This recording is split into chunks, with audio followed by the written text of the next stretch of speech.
எனது அன்பு நேயர்களே, வணக்கம். உலகெங்கும் வாழும் பாபு சயின்டிபிக் ஆஸ்ட்ராலஜி சேனலின் மேஷராசி அன்பர்களே, உங்களை இந்த பதிவிற்கு அன்போடு வரவேற்கின்றேன். இந்த பதிவிலே 2025 ஆண்டு பொதுவிலே உங்களுக்கு எப்படி இருக்கும் என்பதை பற்றி சில முக்கிய விஷயங்களை பற்றி விரிவாக பார்ப்போம். குறித்து வைத்துக் கொள்வீர், எவ்வளவு கஷ்டங்கள் இருந்தாலும் அத்தனையும் முழுதாய் முடியும் என்று தலைப்பிலே தந்திருக்கின்றேன்.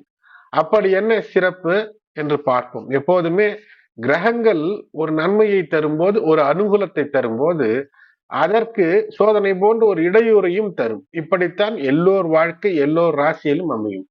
இதுல உங்களுக்கு என்ன அனுகூலம் என்ன தடை என்பதை பற்றி பார்ப்போம். முக்கியமாக ஒரு அற்புதம் என்ன, அந்த ராகு தரக்கூடிய சிறப்பு என்னவென்று பார்ப்போம். அன்பு நேயர்களே, மேஷராசி அன்பர்களே, உங்களுடைய ராசி மேஷம் அல்லது லக்னம் மேஷமாக இருந்தாலும் சரி, அல்லது லக்னம் எதுவாக இருந்து ராசி மேஷமாக இருந்தாலும் இந்த பதிவு பொருந்தி வரும்படியாக உங்களுக்காக கணித்து தருகின்றேன். அன்பு நேயர்களே, இதுவரை சப்ஸ்கிரைப் செய்யாத அன்பர்கள் சப்ஸ்கிரைப் செய்யுங்கள். நோட்டிபிகேஷன் பட்டனை ஆன் செய்து தொடர்ந்து இணைந்திருங்கள். மேஷராசி அன்பர்களே, உங்களுடைய ராசிநாதன் செவ்வாய். செவ்வாய் உங்களுடைய ராசிக்கு அதிபதியாக இருக்கிறார். அஷ்டமஸ்தானத்திற்கும் அவரே அதிபதி. ஆகையினால் எதை நினைத்து செயல்படுகிறீர்களோ அதிலே ஒரு மந்தனத்தன்மை வேண்டும். அதாவது மந்தத்தன்மை என்று ஏன் சொல்கிறேன் என்றால், படபடப்போடு எந்த விஷயத்தையும் செய்யாதீர்கள். சற்று பதறாமல் இருந்தால் உங்களுடைய காரியங்கள் சிதறாமல் இருக்கும். சரி, அது என்ன மந்தனம்? மந்தனம் என்றால் ரகசியம் வேண்டும். ஒரு விஷயத்தை நீங்கள் செய்து முடிக்க வேண்டும் என்று திட்டம் தீட்டுகிறீர்கள் என்றால் அந்த விஷயத்திலே உங்களுக்கு உரிமை, கடமை, சாத்வீகம் இருக்கும் பட்சத்தில் அதை அந்த வெற்றியை நெருங்குவதற்கு முன்பு அல்லது வெற்றியை தொடும் வரை யாரிடமும் செல்லாமல் இருப்பது சிறப்பை ஏற்படுத்தும். இதை இந்த 2025 தாரக மந்திரமாகவே மனதில் நிறுத்தி செயல்படுவது சிறப்பை ஏற்படுத்தும். சரி, உடல் நலம் எப்படி இருக்கும்? உடல் நலம் உள்ள நலத்தை தரும். உடல் நலம் இருந்தால்தான் உள்ளத்திலே உற்சாகம் பிறக்கும். உங்களுடைய ராசிநாதன் செவ்வாய் இந்த வருடத்துல ஒரு பேர்பாதி பகுதிக்கு நீச்ச வக்கர நிலைகளிலேயே இருக்கின்றார். அந்த நீச்ச வக்கர நிலைகளிலே 3 மற்றும் 4ஆம் இடத்துல இருக்கக்கூடிய காரணத்தினால் சற்று எந்த விதமான தொற்று நோய் இருக்கக்கூடிய இடங்களில் சென்று தானாகவே சிக்கிக் கொள்ளக்கூடிய சூழ்நிலைகளை ஏற்படுத்திக் கொள்ளாதீர்கள்.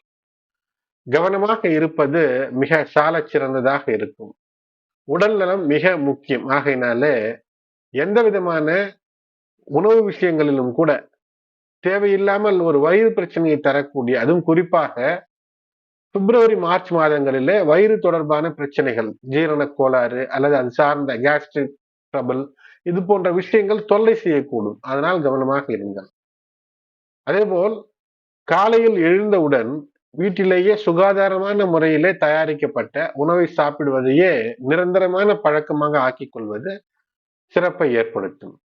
ஜூலை மாதத்தில உடல்நலம் சார்ந்த விஷயத்துல ஏதோ ஒரு விஷயத்தில கவலைகள் ஏற்படலாம். ஆனால் அந்த கவலைகளை அடுத்தவரிடம் கூட பரிமாற அல்லது பகிர்ந்து கொள்வதற்கு முடியாத ஒரு சூழ்நிலை. அந்த பகிர்ந்து கொள்ள முடியாத என்ற சூழ்நிலை காரணமாக மனநிலையிலே மாற்றம் ஏற்படும். அப்படி செய்யாதீர்கள். ஏதோ ஒரு தொல்லை, ஏதோ ஒரு உடல்நல பிரச்சனை என்றால் வெளிப்படையாக உங்களுடைய உற்றார் உறவினர், மிக நெருங்கிய நண்பர், மருத்துவர் என்று அதற்கான தீர்வை காண வேண்டிய மாதமாக ஜூலை மாதம் அமைகிறது. ஆகையினாலே உடல் நலத்தை பற்றி கவலை மட்டும் கொண்டால் போதாது, அதற்கான மருத்துவம் பார்த்து கொள்ள வேண்டும். இந்த காலகட்டத்திலே எது இருக்கிறதோ இல்லையோ காதல் தொற்றிக் கொள்கிறது. ஆகையினாலே காதல் என்ற அந்த காதல் வாழ்க்கை எப்படி இருக்கும் என்று பார்க்கும்போது சற்று காதலிலே கவனமாக இருக்க வேண்டிய நாட்கள் என்றால் 14 மார்ச் முதல் 14 ஏப்ரல் 2025 வரை காதல் விஷயத்திலே சற்று கூடுதல் எச்சரிக்கை, கவனம். தேவையற்ற பேச்சு, கோபதாபங்கள் இவை காதலை கெடுத்துவிடும், பிரிவை தந்துவிடும். ஒருவேளை இப்போதுதான் மேஷராசிக்காரர்கள் மிக அண்மையிலே திருமணமாகிய மேஷங்களாக இருந்தீர்கள் என்றால் வாழ்க்கை இந்த வருடம் பொதுவிலே இனிக்கும். உங்கள் உறவுகளோடு முழு ஆதரவை பெற்று, குறிப்பாக மாமன் மாமி வகைகளிலே ஆதரவு என்பது இருக்கும். அதனால் அற்புதம். பெண்களாக இருந்தாலும் ஆண்களாக இருந்தாலும் புதிதாக காதலிலே துவக்கினீர்கள் என்றால் அது முதலிலே தேனாய் இனிக்கும், பின் திகட்டி கசக்கும். ஏதோ ஒரு காதல் என்பது உருவாவதற்கான வாய்ப்பை கிரகங்கள் காட்டுகின்றன. ஆனால் அப்படிப்பட்ட காதல் திடீரென்று ஒரு ஈர்ப்பு, ஒரு ஆசை, காமத்தினால் ஏற்படக்கூடிய, ஒரு மோகத்தினால் ஏற்படக்கூடிய காதல் நீண்ட காலம் நீடிக்காத ஒரு சூழ்நிலையும் காட்டுகிறது. ஆகினாலே காதலிலே சிக்கி, நான் ஏற்கனவே சொன்னேன், உடல் நலத்தில வெளியே சொல்ல முடியாத மன கலக்கத்தில் சென்று சிக்கிக் கொள்ளாதீர்கள். உங்கள் காதல் இந்த வருடத்திலே ஏதேனும் வேறுபாடுகள் இருந்தால், அந்த அதாவது ஏற்கனவே உள்ள காதல் என்றால் அந்த வேறுபாடுகள் வருடத்தினுடைய துவக்கத்திலே தீர்ந்து காதல் இனிக்கக்கூடிய அமைப்பை தரும். திருமணத்திலே முடியக்கூடிய வாய்ப்பை நிச்சயமாக தருவதற்கான வாய்ப்பு என்பது இருக்கிறது. வேலையில் பார்க்க வேண்டும் என்றால் ஒரு நேர்மறையான, அதாவது எல்லாமே பாசிட்டிவான சூழ்நிலை என்பது இருக்கும். உங்களுடைய விடாமுயற்சி, கடின உழைப்பு, இதனால் மகிழ்ச்சியை நெருங்கக்கூடிய அமைப்பு என்பது இருக்கும். வருடத்தினுடைய நடுப்பகுதியிலே, மைய பகுதியிலே உங்களுக்கு சம்பள உயர்வு, பதவி உயர்வு எல்லாம் கிடைக்கக்கூடிய அற்புதம் இருக்கும். அது எப்படி 7.5 சனி துவங்குகிறது, விரயங்கள் ஏற்படும் சமயத்துல, விரைய செலவுகள் ஏற்படக்கூடிய சமயத்தில் இது நடக்குமா என்றால், விரைய செலவு என்றால் செலவிற்கு பணம் வேண்டும் அல்லவா, அதற்கான பணம் வரும். அதுதான் இதனுடைய சூட்சுமம். மறுபுறம் ஒரு வியாபாரத்தில் இருக்கிறீர்கள் என்றால், கூட்டு சேர்ந்து ஏதேனும் கூட்டு வியாபாரம் என்றால் அதில் சற்று கவனமாக இருங்கள். ஆனால் தனியாக நீங்கள் வியாபாரம் செய்வதிலும் கூட இழப்புகளை வருட துவக்கத்திலே சந்திக்கக்கூடிய அமைப்பு.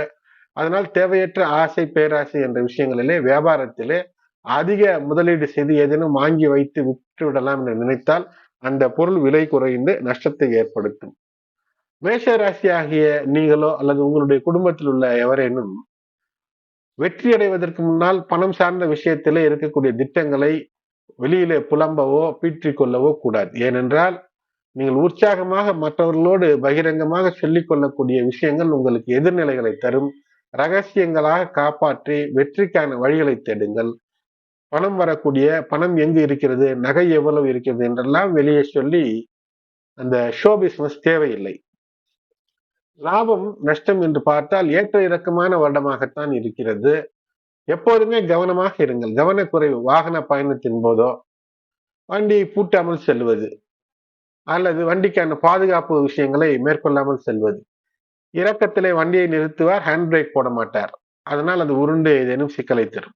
அதுபோல் வீட்டிலே இரவு தூங்க போவதற்கு முன்பாக ஜன்னல்களை, கதவுகளை எல்லாம் சரிபார்த்து அவற்றை எல்லாம் பூட்டி பாதுகாப்பாக இருக்கிறதா என்று பார்த்து தூங்கப் போவது சிறப்பு. ஏனென்றால் இந்த வருடத்திலே கிரகங்கள் திருட்டு பயம் என்ற ஒன்று அமைத்து தரக்கூடிய நிலையை காட்டுகின்றன. அதிலே கவனமாக இருங்கள்.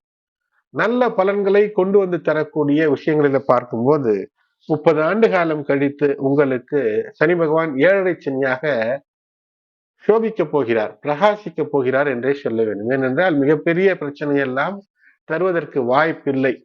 ஆனால் சுய ஜாதக அடிப்படையில அல்லது உங்களுடைய பூர்வ ஜென்ம புண்ணிய வினைகளின் அடிப்படையில் சில விரயங்கள் ஏற்படும். அந்த விரயங்களை சுப விரயமாக மாற்றிக்கொள்ளுங்கள். வீடு கட்டுவது, நகை வாங்குவது, திருமணம், உங்களுடைய சகோதர சகோதரிகள், உங்களுடைய இல்லத்திலே உங்களோடு பிறந்து இருக்கக்கூடிய சகோதர சகோதரிகள் திருமணத்திற்காக செலவு செய்யுங்கள். சிக்கனம் தேவை, ஆனால் அது இக்கணம் சிக்கனம் தேவைதான். ஆனால் சுப விரயங்களை செய்வதிலே சிக்கனம் காட்டக்கூடாது. வீடு வாங்குவது போன்ற விஷயங்கள்ல, வாகன பயணங்களிலே எச்சரிக்கை. மனதை மகிழ்ச்சியாக வைத்திருக்க வேண்டும். முக்கியமான பரிகாரம் மனதை மகிழ்ச்சியாக வைத்திருக்க வேண்டும். கல்வி நிலையில 15 ஏப்ரல் முதல் மத்திய செப்டம்பர் வாக்கு வரை 2025 மிக சிறப்பாக இருக்கும். இந்த காலகட்டத்திலே கல்விக்கான திட்டங்கள் மிகப்பெரிய வெற்றியை தரும். நீண்ட நெடுந்தூர பயணங்கள், வெளிநாடு, இம்போர்ட் எக்ஸ்போர்ட் தொழில், இரும்பு, இது போன்ற வியாபாரத்தில் இருப்பவர்களுக்கெல்லாம் மிகப்பெரிய அற்புத லாபங்கள் ஏற்படும். விரயச்சனியாக இருந்தாலும், விரயங்கள் இருந்தாலும் தொழில் விரிவாக்கத்திற்கு தேவையான விஷயமா என்று ஆலோசனையின் பேரில் செய்யுங்கள். வெற்றி இருக்கும். பரிகாரம் என்ன? எளிய பரிகாரம் தான். உழைப்பு, உழைப்பு, உழைப்பு. ஓய்வு தேவை. ஓய்வறியாத உழைப்பு தேவையில்லை. ஆனால் குறைந்த அளவு தூக்கம், நிறைந்த அளவு உழைப்பு என்பது வெற்றியை தரும். 2025 2ஆம் இடத்தில் இருந்த குரு பகவான் 3ற்கு மாறுவார். அப்போது அது முதற்கொண்டு பல நிலைகளிலே சிறப்பு. அதோடு மட்டுமல்லாமல் அதே மே மாதத்திலே ராகுவும் 12ஆம் இடத்திலே இருந்து விபரீத ராஜயோகத்தை தண்டு கொண்டு இருந்த இந்த நிலையிலிருந்து மாறி உங்களுக்கு மிகப்பெரிய அதிர்ஷ்ட நிலையை தருகின்றார். 30 ஆண்டுகள் கழித்து 7.5 சனி என்று நீங்கள் கொஞ்சம் கூட அஞ்ச தேவையில்லை. ராகு தரக்கூடிய அற்புதம், ராகும் சனியை போன்றே செயல்படக்கூடியவன். 12ஆம் இடத்துல விபரீத ராஜ்யங்கள், அதாவது எதிர்பாராத ஒரு நன்மை, அடுத்தவர் இழப்பிலே, அடுத்தவருடைய கவனக்குறைவிலே நமக்கு ஒரு ஆதாயம் மேஷத்திற்கு என்று இருந்தது மாறி இப்போது மிகப்பெரிய அதிர்ஷ்டங்களை அள்ளித்தரக்கூடிய நிலையில ராகு உங்களுடைய தொழில் வேலையிலே, உங்களுடைய முக்கியமான விஷயங்களிலே கண்ணும் கருத்துமாக நீங்கள் விடாமுயற்சியோடு செயல்படும் போது 11ஆம் இடத்து ராகு மிகப்பெரிய அற்புதங்களை உங்களுக்கு செய்யக்கூடிய, பண மழையை தரக்கூடிய, லாப புயலை தரக்கூடிய அற்புதம் நிச்சயமாக இருக்கிறது. 5ல் கேது உங்களுடைய குழந்தைகள், காதல் இந்த விஷயத்துல இந்த ஜூன் மாதம் 2025ற்கு பின்பாக சற்று கூடுதல் எச்சரிக்கை, கூடுதல் கவனத்தோடு இருப்பது. விநாயகர் வழிபாடு, தினந்தோறும் விநாயகர் வழிபாடு, சந்திர தரிசனம் கண்டு வழிபாடு, அதே போல் பௌர்ணமி நாளிலே பௌர்ணமி பூஜை அல்லது இல்லங்களுக்கு அருகிலே சத்யநாராயண பூஜை நடந்தால் அங்கு சென்று கலந்து கொள்வதெல்லாம் சிறப்பை ஏற்படுத்தும். உங்களுடைய இஷ்ட தெய்வ குலதெய்வ வழிபாடோடு பொறுமையை கையாள்வது, பதறாமல் இருப்பது, எந்த காரியம் உங்கள் கைவிட்டு போகாமல் இருக்கும். முன்கோபம் என்பது ஆகவே ஆகாது.